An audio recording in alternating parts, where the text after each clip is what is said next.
Nous allons tous dire merci au Seigneur. Nous allons tous dire merci au Seigneur pour le pain d'aujourd'hui. Il dit, il y a un pain pour chaque jour. Et pour le pain que tu vas encore recevoir, si tu n'as pas encore reçu depuis que tu es là, on va dire merci au Seigneur pour ce pain qui s'apprête à donner. Et que l'on entende Christ. Et que l'on reçoive Christ. Seulement Christ. Et que mes oreilles n'entendent que ce qui vient du royaume. Et que tout ce qui n'est pas du royaume, que mes oreilles ne l'entendent même pas. Au nom de Jésus-Christ. Confie tes oreilles, confie ton entendement entre les mains du Seigneur. Dieu lui merci pour le pain de ce matin. Au nom de Jésus-Christ, nous prions. Merci, éternel Dieu. Gloire et honneur à toi, Seigneur. Que ton peuple entende de ta bouche, entende ta parole et exclusivement ta parole. Uniquement ta parole, Seigneur. Si elle est résumée en un mot, qu'ainsi soit-il. Si elle est résumée en une phrase, qu'ainsi soit-il. Si elle est résumée durant une demi-heure et plus, qu'ainsi soit-il. Mais que ton peuple écoute que ta parole et que nous transmettons que ta parole au nom de Jésus-Christ. Amen. Vous pouvez vous asseoir.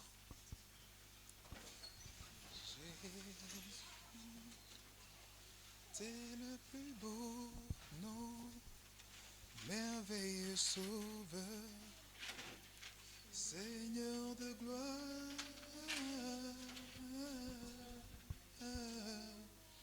Emmanuel,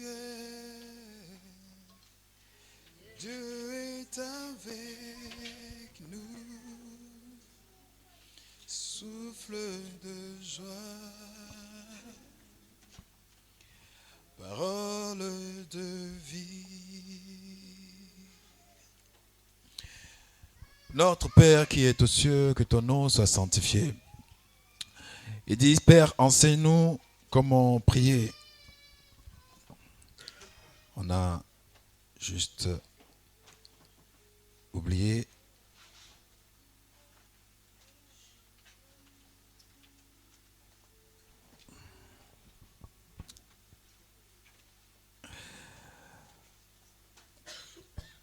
Nous avons avancé. C'est juste on, hein?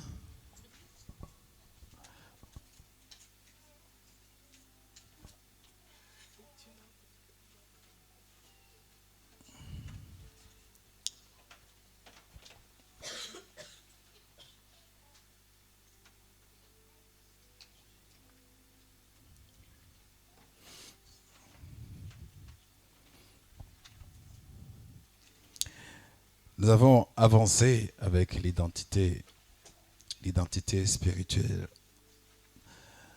Nous avons tellement avancé que nous allons encore avancer ce matin et j'espère n'égarer personne, ne perdre personne sur ce sujet. Et que ceux qui n'ont pas écouté les premiers 2, 3, 4, 5, ouais, on est déjà arrivé à 5 fois, hein, pour ne pas dire 6. Même ceux qui n'étaient pas là durant les 6 premières fois, qu'ils reçoivent quelque chose ce matin au nom de Jésus-Christ. L'identité, quelqu'un a sa carte d'identité ici, sa pièce d'identité ou quelque chose de ce genre? Oui, je peux l'avoir.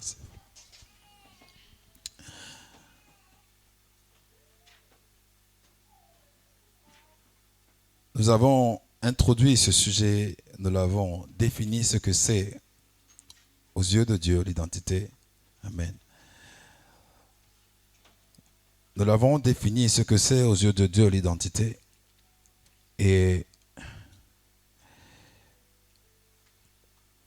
Nous avons vu après pourquoi, à quoi ça nous sert l'identité. Qu'est-ce que ça nous donne? Pourquoi il est intéressant, important, préférable d'en savoir plus, de connaître son identité. Ça nous aide à nous définir quand on sait son identité. On se définit mieux quand on sait qui on est. Et il y a un stylo au sol. Et on a aussi vu par la suite que ça nous aide à penser comme Christ, à penser comme Dieu. Du moins, à aligner notre pensée sur la pensée de Dieu. À être conforme à l'image de Dieu. Et une fois qu'on arrive à être conforme à l'image de Dieu, on a vu qu'on va pouvoir ressembler à Dieu. Dieu créa l'homme, Genèse 1, verset 26 par là, à son image et à sa ressemblance. Et qu'on ne peut pas se targuer de ressembler à Dieu si d'abord on ne pousse pas son image. Et que le champ de bataille, ou du moins un des champs de bataille se trouve dans notre imagerie, dans notre manière de penser, dans notre façon d'intégrer les choses. Et quand Dieu nous conseille, nous amène à renouveler notre intelligence. Il parle de notre pensée, la manière de raisonner, de l'intelligence des choses spirituelles.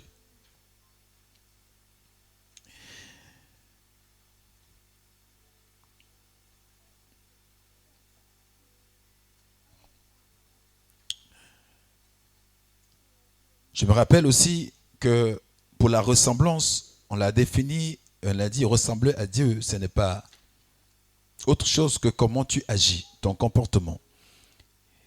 On a pris l'exemple d'aimer vos ennemis, par exemple. On a pris l'exemple de...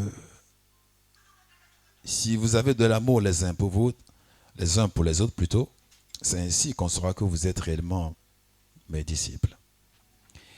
Et ressembler à Dieu, c'est ça. C'est dans le comportement, c'est dans la manière dont nous faisons les choses. Mais pour avoir une manière qui corresponde, il faut avoir une pensée qui corresponde. Et Proverbe 23, 7 dit, il est tel que sont les pensées de son cœur. Donc tu peux penser que tu es mauvais parce que réellement et sincèrement, pour paraphrer, tu es mauvais. Objectivement, tu es mauvais. Intrinsèquement, tu es mauvais.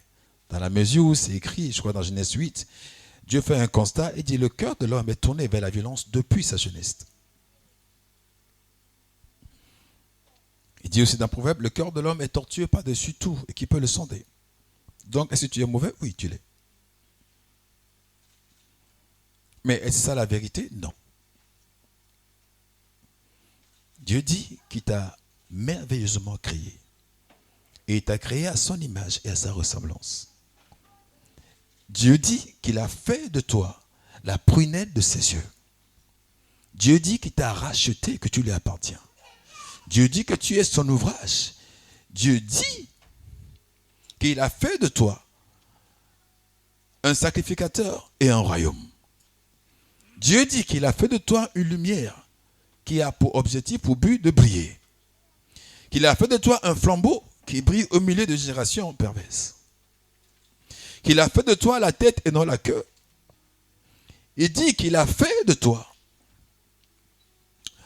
un porteur de bonnes nouvelles.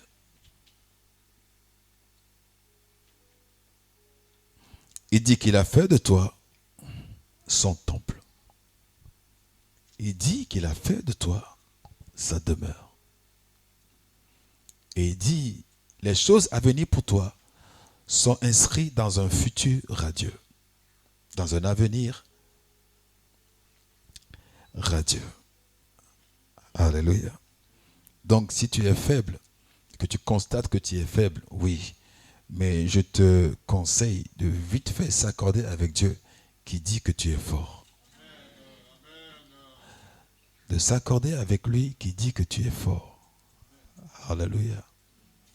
Bienvenue à vous tous ce matin au nom de Jésus-Christ. La pièce d'identité, carte d'identité.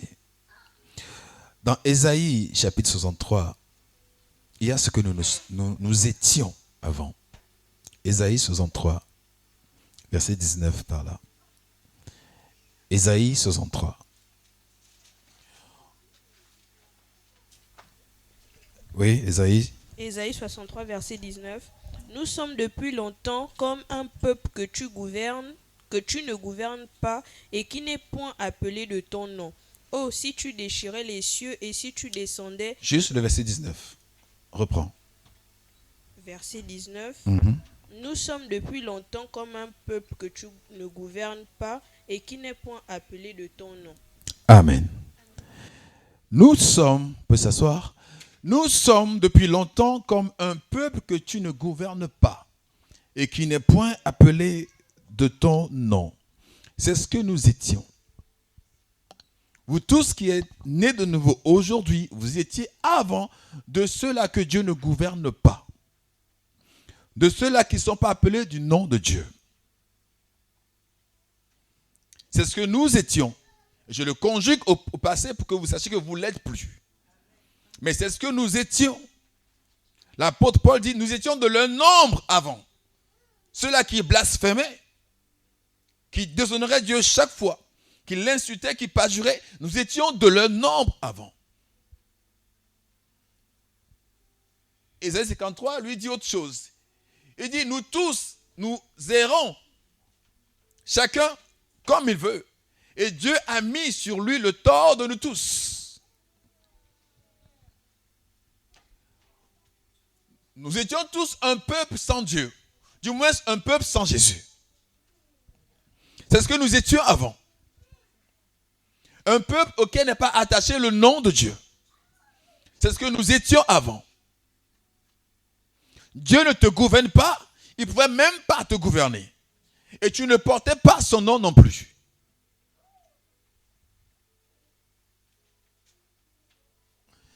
Quand vous jetez un coup, vous observez les choses qui se passent mal, dites pas Dieu. C'est vraiment un mauvais langage. Parce que Dieu ne gouverne pas tout le monde. Dieu ne gouverne pas toutes choses. Ah, s'il y a Dieu, pourquoi il y a ça, il y a ça. Dieu n'est pas mêlé à ça. Dieu ne s'occupe que de ce qu'il gouverne. Dieu ne multiplie que ce qu'on lui donne. Dieu ne gère que ce qu'on lui octroie la responsabilité. Il dit, je frappe si on ouvre, seulement si on ouvre. Et seulement si on ouvre. Au moment où on n'ouvre pas, je ne rentre pas. Je continue de frapper. Mais si un jour on ouvre, seulement en ce moment-là, je rentrerai. Et j'occuperai la place qu'on me donne. Alléluia. Ce n'est pas un tyran, le Dieu que nous annonçons. Ce n'est pas un tyran. Il dit, il frappe. Dieu te respecte même. Il te laisse la volonté d'ouvrir ou de ne pas ouvrir. Je suis à la porte, je frappe. Si quelqu'un attend ma voix, j'entrerai. Si quelqu'un n'attend pas et n'ouvre pas, je ne rentrerai pas. Je continue de frapper. Donc Dieu ne gouverne pas tout le monde. Et d'ailleurs, je vous annonce, Dieu ne gouverne pas la terre. La terre, il a fait don aux hommes. Et les hommes font ce qu'ils veulent de la terre. Quand Dieu fait don, il fait don. S'il reprend, c'est qu'il n'a jamais donné. Quand il donne, il donne. Et s'il te donne un talent, tu fais ce que tu fais avec. Alléluia. Tu peux faire le bien ou le mal avec. Dieu n'en est rien concerné là-dessus. Dieu a fait la terre, il a remis aux hommes. Il dit dominer, gouverner. Alléluia. Et les hommes gouvernent. On voit comment c'est excellent. Les hommes gouvernent et on voit comment c'est bien. Quand ils sont au constat de leur médiocrité, de leur analyse qui est fausse, ils disent Dieu n'existe pas. Mais Dieu n'est pas concerné là-dedans. À quel moment vous avez confié la terre à Dieu? Alléluia. À quel moment as-tu donné à Dieu, genre, tu m'as donné un boulot, je te le remets. Seigneur, je fais comment dans ce boulot? À quel moment, quand tu as ton salaire, tu bombes,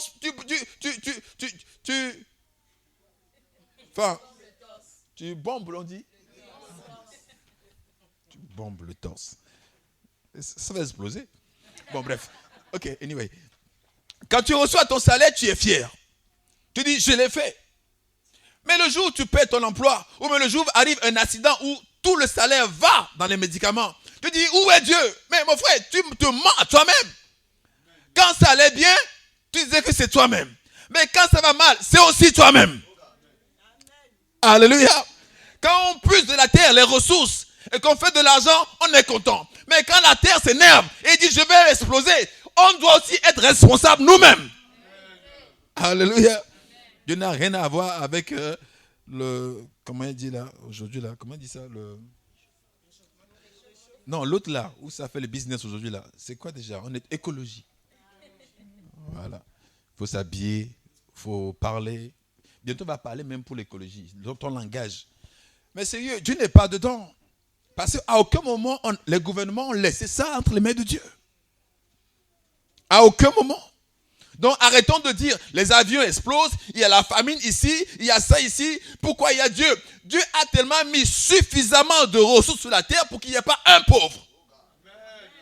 C'est les hommes avec leur avidité qui font mal la gestion.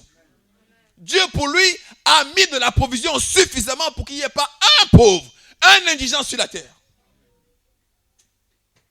Il va faire encore quoi de plus? Parce que l'homme n'a pas créé la terre.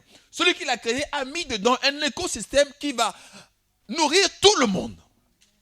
Autant les animaux, autant les êtres humains, autant les oiseaux. Tout le monde avait sa part sur la terre que Dieu a créée. Tout le monde. Tellement qu'il n'y avait pas besoin que l'homme tue un animal pour manger.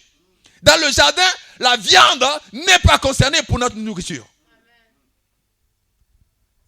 Mais l'homme a forcé, comme d'habitude. On a forcé pour faire de la viande notre repas spécial.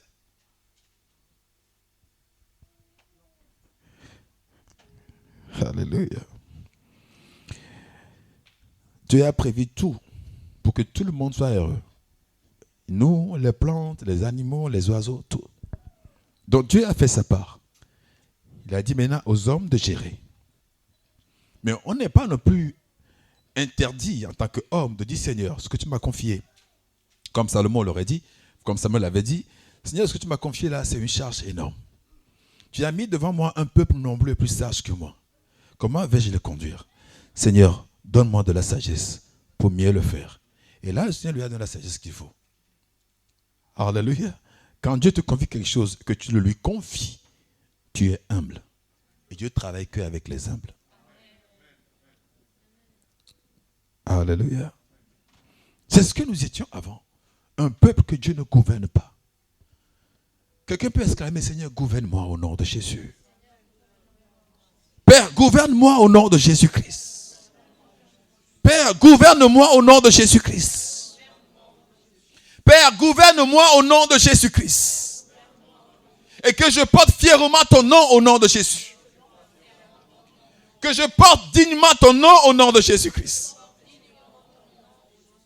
Amen. Tu es une somme de trésors. Toi-même, individuellement parlant. Tu es une somme de trésors que tu es incapable de gérer toi-même. Tu es une somme de trésors que tu es incapable de gérer toi-même. La vie que je t'ai donnée, elle est énorme. Et tu es incapable de gérer ça toi-même. Quand tu laisses entre les mains de Dieu, tu ne vas pas reconnaître ta propre existence. Mais quand tu le gères toi-même avec tes propres décisions, ce n'est pas sûr que tu atteins les 5% de ton potentiel. Dieu a un plan de restauration pour chacun de vous ici au nom de Jésus. Il a un plan de restauration pour chacun de vous au nom de Jésus. Vous devez assumer être différent parce que vous l'êtes.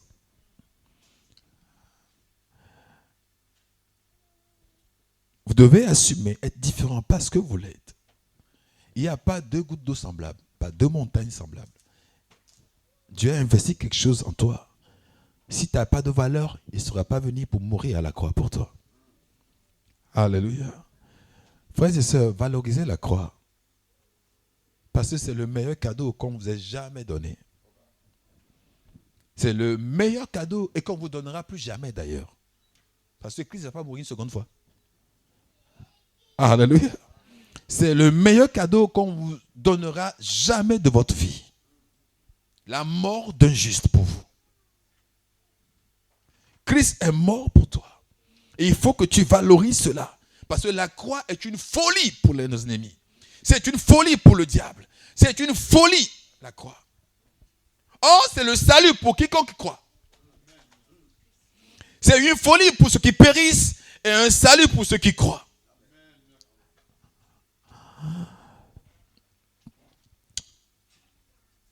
C'est ce que nous étions avant. Un peuple que Dieu ne gouverne pas. Un peuple qui ne portait pas son nom. Et quand tu prends une pièce d'identité, même tu prends un passeport, avant d'ouvrir le passeport, tu vois de quel pays c'est. D'accord? Rien que la couverture t'annonce quel pays c'est. Pareil, quand tu prends une pièce d'identité, tout de suite tu vois en haut ce qui est écrit, de quel pays c'est. Et qu'on se rend bien compte qu'ici, nous sommes une entité spirituelle qui parle aux hommes spirituels, qui donne de la nourriture spirituelle, qui attendent une croissance spirituelle, qui espèrent un retrouvail aussi spirituel. Et tout est question d'esprit ici. Tout est question d'esprit ici à l'église. Et quand tu viens sur le sujet de l'identité, croyez-moi qu'on parle aussi de l'identité spirituelle. Alléluia. Le diable sait qui tu es. Peut-être toi, mais tu ne sais pas qui tu es. Mais le diable sait qui tu es. Et Dieu aussi sait qui tu es. Puisses-tu savoir qui tu es toi-même. Et donc, sur l'identité spirituelle, aussi bien physique, ce qu'on voit en premier, c'est « What is your name ?» Quel est ton nom?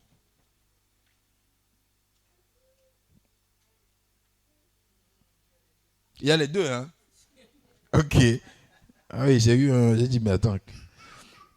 Il y a les deux.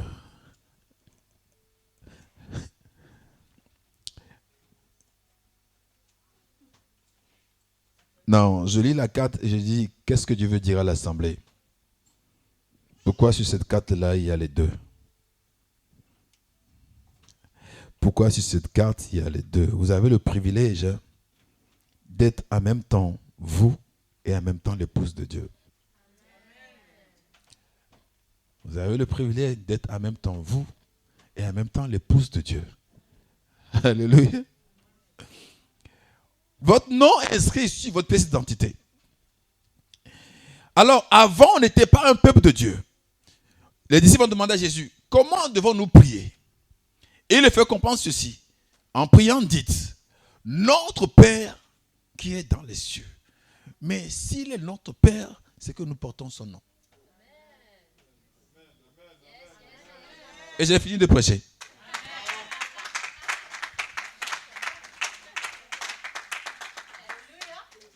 S'il est notre Père, c'est que nous portons son nom.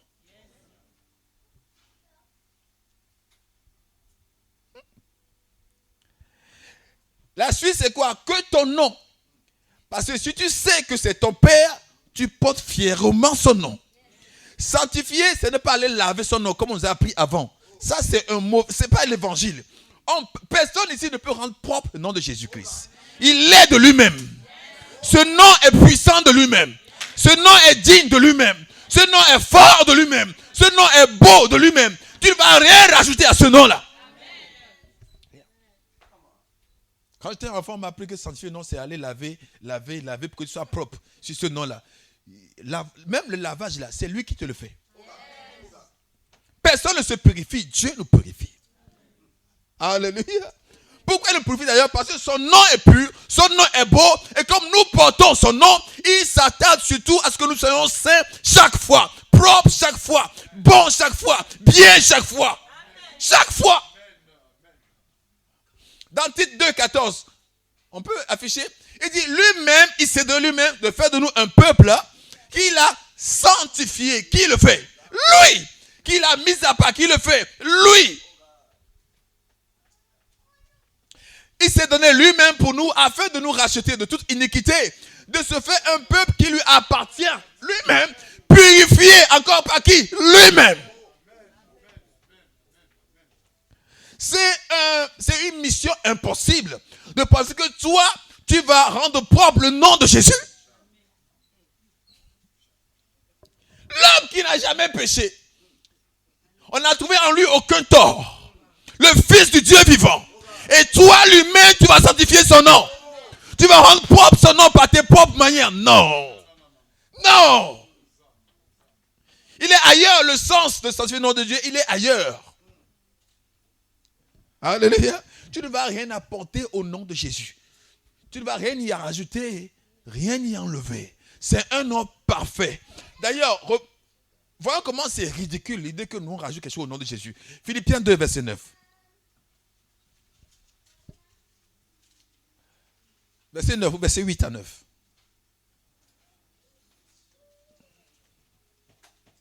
Je lis la parole de Dieu. Qu'on l'affiche plutôt. Et ayant paru comme un simple homme, il s'est humilié. Bon, d'ailleurs, le français, il est bien aussi par moment. Hein? Il dit, ayant paru comme un simple homme. Ça veut dire que ce n'est pas un simple homme. Il s'est humilié lui-même. Personne ne l'a humilié. Personne n'a dit, mets-toi à genoux. Il s'est humilié lui-même. Il dit devant les ennemis que personne ne m'a ôté la vie. Moi, je suis venu donner ma vie. Ah, c'est un chef. Et il dit, se rendant obéissant jusqu'à la mort, même jusqu'à la mort de la croix. Et c'est pourquoi aussi Dieu l'a souverainement élevé et lui a donné, on affiche, le nom qui est au-dessus de tout nom.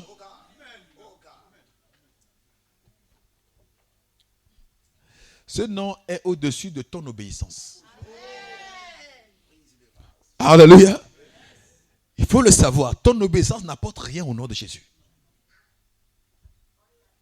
Ce nom est au-dessus de ton obéissance. Puisses-tu toutefois être obéissant.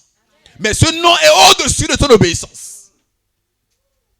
Ce nom dépasse tes services à l'église. Ce nom dépasse tes dons et tes talents. Ce nom dépasse tes offrandes. Il dépasse ta piété. Il dépasse même ton devoir de sanctification. Ce nom est au-dessus de tout nom.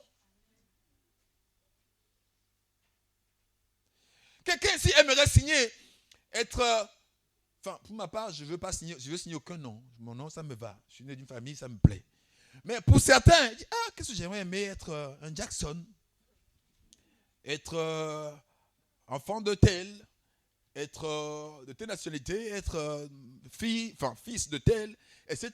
On se choisit des gens, j'aimerais bien porter, être enfant d'un président. Je vais passer le nom parce que je ne sais pas si vous ne l'aimez pas.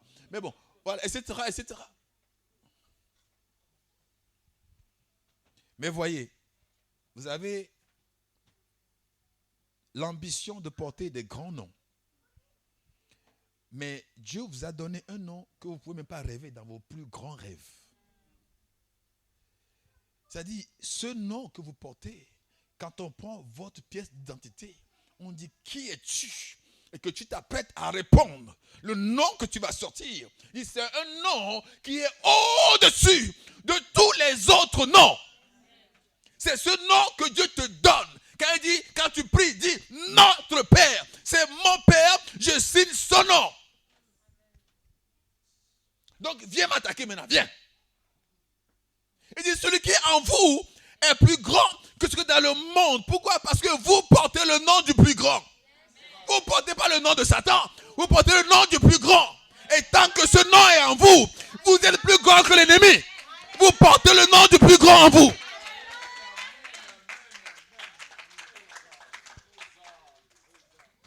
Et retenez que pendant qu'il disait ça aux disciples, ils n'étaient pas encore des disciples aguerris. Que le faible soit fort. Alléluia. Que le faible reçoive la force. Pendant qu'il dit ça aux disciples, ils n'étaient pas encore aguerris. Ils n'étaient même pas encore consacrés dans le vrai sens du terme. Et pourtant, on leur dit, quand vous priez, en plus, on parle des gens qui ne savent même pas encore prier. Voilà, en gros. On parle des gens qui, au moins, ne savent pas encore prier. Mais Dieu leur transmet déjà la conscience de leur paternité, qui sont affiliés à Dieu. Ils ont une relation de filiation avec Dieu.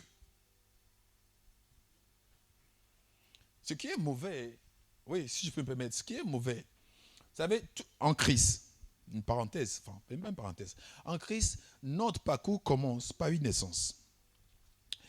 D'accord? Et notre relation est une relation de filiation. Elle commence par une naissance, la nouvelle naissance. Et cette relation est une relation de filiation. Mais naissance ou le statut de relation ne sert à rien s'il n'y a pas de communion. Là où l'écart se creuse, c'est dans le manque de communion. Tu peux avoir un père et tu ne communies pas avec. Et vous êtes distants. Tu ne sais pas ce à quoi tu as droit. Tu es comme un enfant. Et il dit aussi longtemps que l'héritier est un enfant, il diffère en rien d'un esclave. Alors que tu n'es pas esclave. Mais ta vie, ton comportement et ton langage peuvent sembler être un esclave. Mais ce n'est pas là ton identité. Alléluia.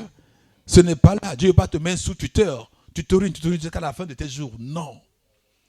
Tout chrétien doit finir comme un commandant.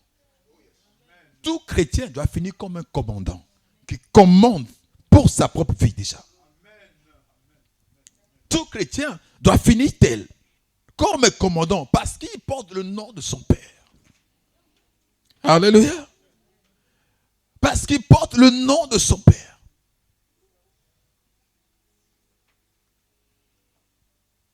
Quand tu arrives sur le nom, c'est comme si tu ouvres Matthieu 1:1, où il donne la généalogie de Jésus, et arrivé à Jésus, tu peux mettre le tien. Et Jésus m'a engendré. Alléluia. Et Jésus m'a engendré. Et puis ce n'est pas non plus extrapolé, c'est juste la simple vérité spirituelle. Jésus m'a engendré. Tu es trop focalisé sur tes faiblesses. Ce que je remarque, quand on est focalisé sur tellement ces manquements, les manquements la grossissent.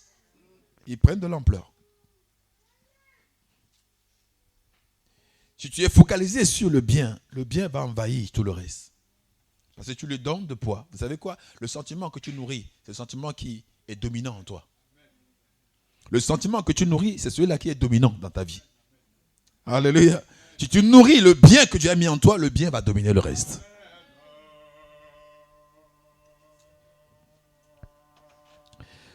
Le nom que Dieu t'a donné. T'a donné un nom qui est au-dessus de tous les noms.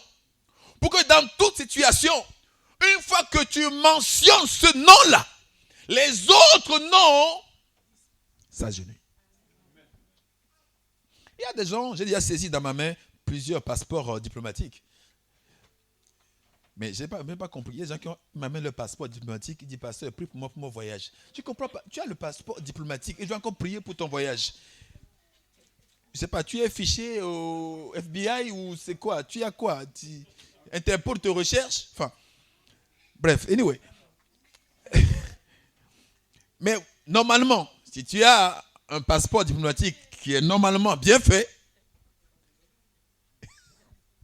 tu vas à la frontière, tu te présentes au moins et tu passes.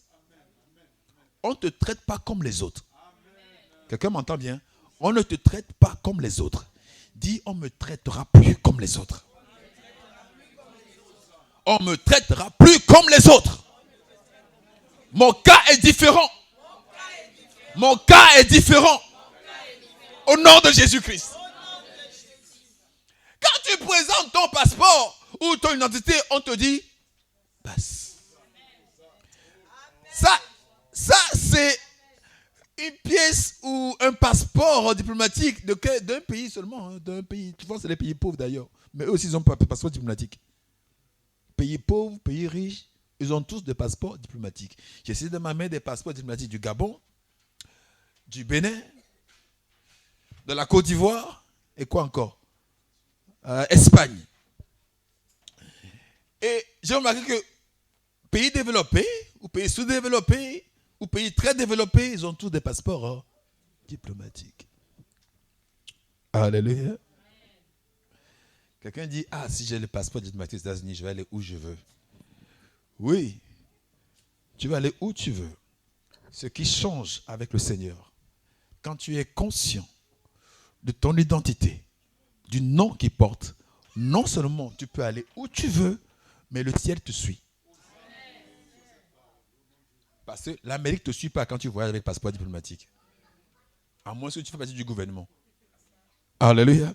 Mais un citoyen lambda, on ne le suit pas. L'armée ne le suit pas. Mais vous, les anges de Dieu, vous suivent.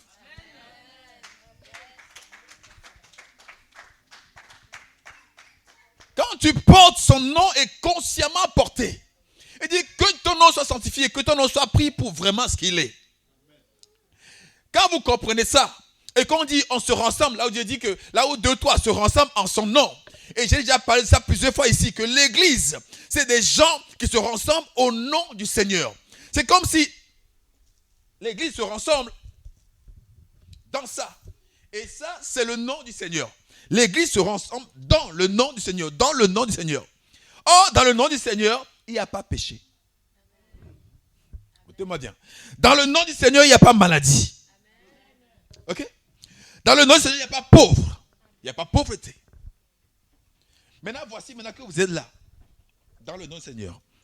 Et toi, tu es en train de regarder l'autre parce que tu vois qu'il a péché. Ou tu vois l'autre parce que tu dis que, oh, lui, il est pauvre. Tu vois, tu dis, ah, lui, il est malade.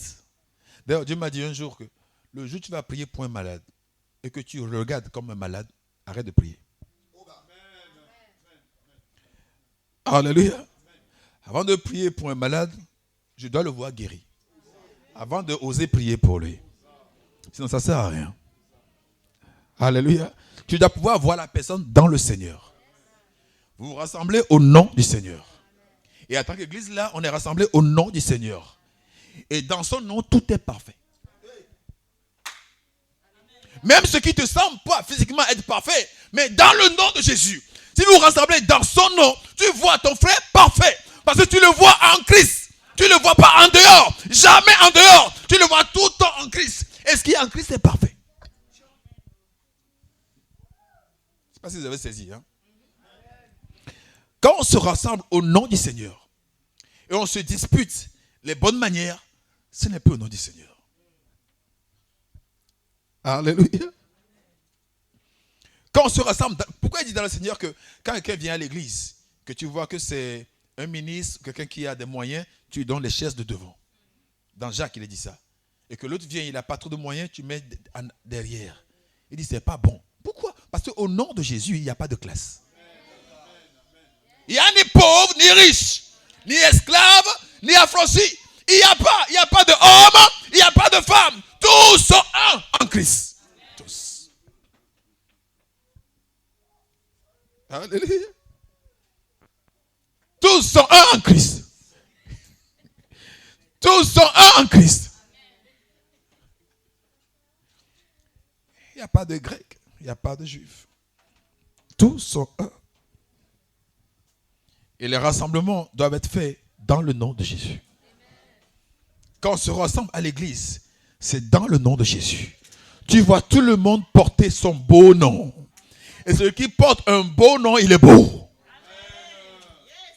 Alléluia. Celui qui porte un beau nom, il est beau. Celui qui porte un nom puissant, il est puissant.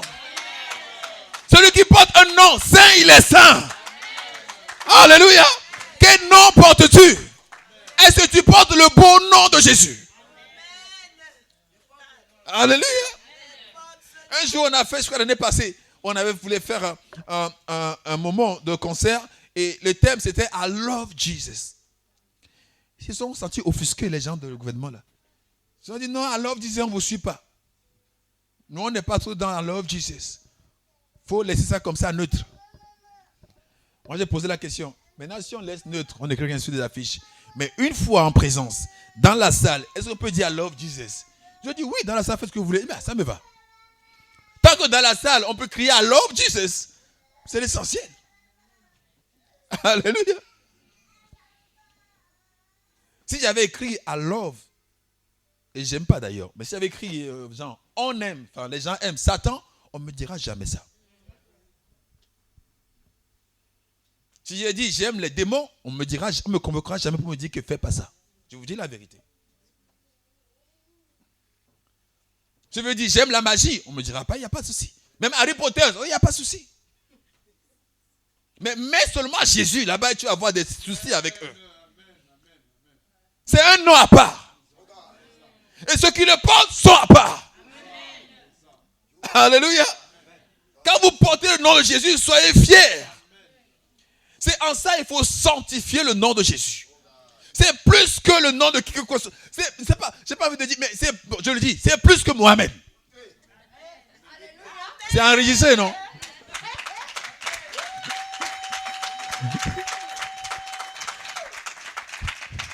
Vous portez le nom de quelqu'un de sa vie jusqu'à la fin, n'a fait aucun péché. Et que la terre et la mort n'ont pas pu le retenir. Mohamed est enterré. Et il a commis beaucoup d'infractions.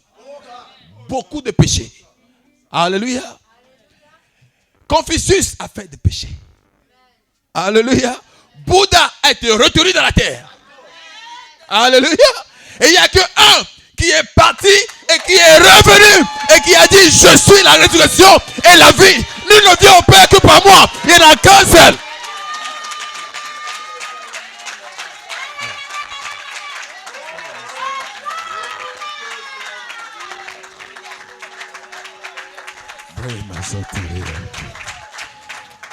Il n'y en a qu'un seul. Et ce nom, vous le portez. Vous portez ce nom, frères et sœurs. Ce beau nom de Jésus, vous l'avez.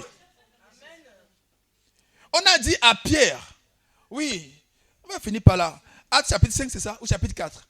Quand Pierre guérit le paralytique, là. La première scène de guérison. Devant la porte, la belle. Quelqu'un me le trouve? C'est Actes 4 ou Actes chapitre 5. C'est soit 4 ou le chapitre 5. Et on va venir poser la question à Pierre. Pourquoi est-ce que tu as fait ce miracle? Et Pierre va donner une réponse. Oh, il dit, vous pensez que quoi? Ce n'est pas de notre ressort. Ce n'est pas à cause de notre piété. Ce n'est pas à cause de notre piété que cet homme a trouvé la guérison. Il ne dit pas que la piété est mauvaise. Au contraire, la piété, c'est la pratique même des croyants. Mais il dit, ce n'est pas à cause de ça que la guérison a eu lieu. Actes quoi? Ça, c'est le début. Je veux la réponse de Pierre.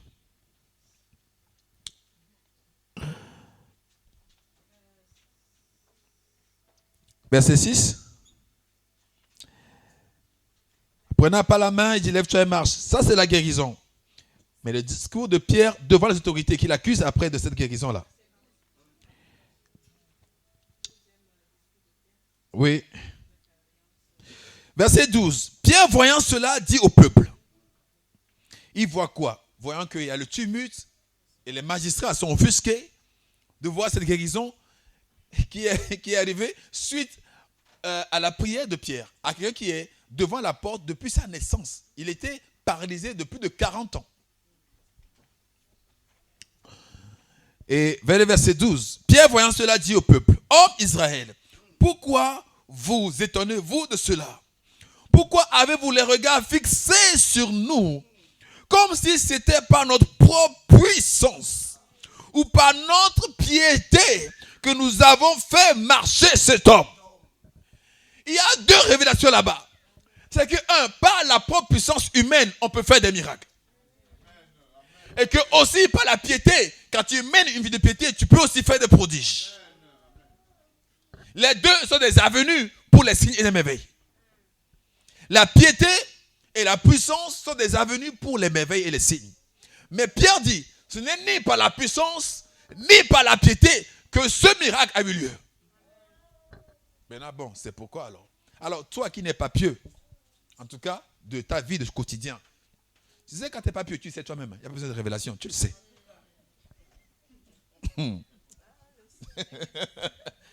Alléluia.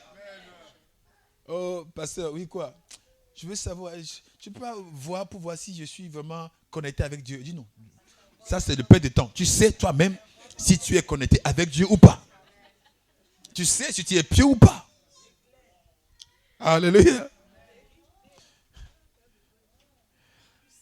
Donc, si tu n'es pas pieux et si tu n'es même pas puissant, aucun homme de Dieu dans la Bible n'a dit qu'il est puissant. Et les hommes que vous voyez qui disent qu'ils sont puissants ne sont pas des hommes de Dieu. Parce que aucun homme n'est puissant devant Dieu. Dieu te transmet sa puissance. Et durant toute ta vie, c'est toujours sa puissance à lui. C'est jamais ta puissance à toi. C'est toujours sa puissance à lui. Quand ils disent qu'ils sont puissants, c'est qu'ils ont été voir ailleurs.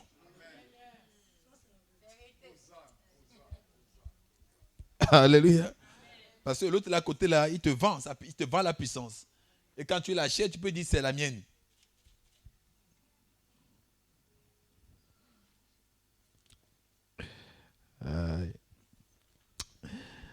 Donc ce n'est ni par la piété, par nos propres piétés ou par la puissance que nous avons fait marcher cet homme. Verset 13. Mais le Dieu d'Abraham, le Dieu d'Isaac et de Jacob, le Dieu de notre Père, a glorifié son serviteur Jésus, que vous avez livré et renié devant Pilate, qui était d'avis qu'on le relâche. Vous avez renié le saint et le juste, et vous avez demandé qu'on vous accorde la grâce de meurtrier. Vous avez fait mourir le prince de la vie, que Dieu a ressuscité des morts. Nous en sommes témoins.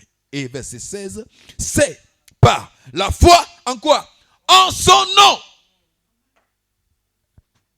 Ce n'est ni par la piété, ni par la puissance, mais par la foi en son nom. Par la foi en son nom. Quand vous avez la foi au nom de Jésus, vous sanctifiez le nom. Quand vous avez la foi en ce nom, vous permettez au nom de montrer toutes les vertus qui sont incluses dedans. Quand vous laissez la foi agir dans le nom de Jésus, vous voyez des merveilles. Parce qu'en faisant ça, vous sanctifiez le nom. Ça ne sert à rien de porter le nom d'un grand sans croire en lui. Ça ne sert à rien de porter le nom d'un grand sans croire en lui. Tu ne portes pas ce nom. Imaginez quelqu'un qui est fils d'un roi, qui ne sait pas qu'il est fils d'un roi, qui ne croit même pas que le roi existe. Il vivra comme un clochard. Parce qu'il ne sait rien de lui-même. Tu portes le nom de Jésus. Oh, notre Père qui est aux cieux, que ton nom soit sanctifié. C'est qu'il faut que moi-même je croie en ce nom, que je valide ce nom, que je lui octroie tout ce qu'il a déjà. La première chose qu'on te donne dans une famille quand tu viens, ce n'est pas l'argent, c'est le nom. Quand le chrétien cherche l'argent, il faut chercher le nom de Jésus. C'est la première chose que je donne.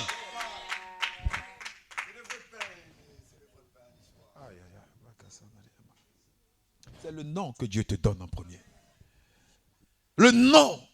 Dans le royaume, on te donne un nom. Te donne le nom. Et parce que ce nom ouvre beaucoup de clés, on te le donne. Pour que tu adores bien, il faut connaître le nom de Jésus. Pour que tu marches bien, il faut savoir le nom de Jésus. Pour traiter mieux tes frères, tes semblables, il faut connaître le nom de Jésus. Parce que quand tu vas être conscient que il est appelé du même nom que moi, tu le traiteras en frère. Alléluia. On ne traite pas nos semblables souvent, même dans l'église, en frère, parce qu'on ne se rend pas compte qu'ils portent le même nom que nous. On pense que chrétien, c'est un titre. Non, c'est un nom. C'est notre patronyme. C'est un nom. C'est comme si on ajoute Jésus sur tous vos noms. Allez, ton prénom et puis Jésus. Ton prénom et Jésus. C'est en ça qu'on dit chrétien. C'est en ça qu'on dit enfant de Dieu. Et vous savez que quand Dieu vous voit, il ne voit pas ailleurs qu'en Jésus. Dieu ne voit pas que, c'est pas moi, tu as une tâche ici. Non, il te voit parfait parce qu'il te voit en Christ. Alléluia. Des fois, tu amènes tes plaintes et il ne comprend pas pourquoi tu te plains. Parce qu'il dit, mais il se plaint pourquoi? Lui, il te voit dans le tout est accompli. Et toi, tu viens dans le tout est à refaire. Et il dit, mais il y a un écart. Lui, il te voit en Jésus. Il te voit dans la promesse, dans l'accomplissement, dans la sainteté, dans la bonne santé, dans la provision, dans la vision de Christ, dans la puissance du salut. Il te voit en ça. C'est en ça que Dieu lui te voit. Et toi tu viens, oh Seigneur, tu as vu hier au boulot comment on m'a traité. Oh Seigneur, quand on m'a traité, on a dit que je suis moche. Et puis tu commences à chanter des chansons de tristesse. Tu m'aimes ou tu ne m'aimes pas? C'est Jésus qui m'aime. Tu m'aimes ou tu ne m'aimes pas? C'est Jésus qui...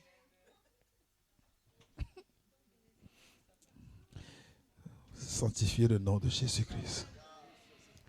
Sanctifiez le nom de Jésus-Christ. Vous êtes son ouvrage. Vous êtes son ouvrage. Je n'aurai pas le temps d'aller là-dessus, mais vous êtes son ouvrage. Et mercredi, j'en parlerai. Vous êtes son ouvrage. Vous êtes son œuvre. Il vous a fait. C'est pour ça que vous portez son nom. Pas parce que vous êtes digne, mais parce qu'il vous a fait, vous portez son nom. Attendez, quand vous allez à l'hôpital, est-ce que l'enfant, quand il sort, vous lui exigez quelque chose à l'enfant afin qu'il porte votre nom? Soyez bénis au nom de Jésus-Christ.